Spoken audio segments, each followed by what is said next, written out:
has issued a special marine warning for. 20 nautical miles, coastal waters from Mexico Beach to Apalachicola, out 20 nautical miles, coastal waters from Okaloosa, Washington, sea line to Mexico Beach, out 20 nautical miles, waters from Mexico Beach to 20 to 60 nautical miles.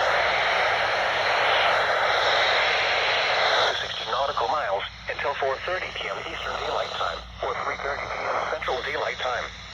At 3:27 p.m. Eastern Daylight Time, or 2:27 p.m. Central Daylight Time, strong thunderstorms were located along a line extending from 9 nautical miles north of O Tower to 9 nautical miles southeast of Port St. Joe to 12 nautical miles northwest of Empire Micah Wreck, moving northwest at 35 knots.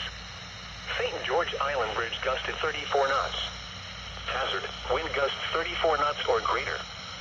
Source, radar indicated. Impact, expect wind gusts in excess of 34 knots, suddenly high waves, frequent lightning, and heavy downpours. Make sure all on board are wearing life jackets. Locations impacted include Mexico Beach, Port St. Joe, Apalachicola, Cape San Blas, St. George Island, Empire Micah Wreck, and Panama City Beach. Move to safe harbor immediately as gusty winds and high waves are expected.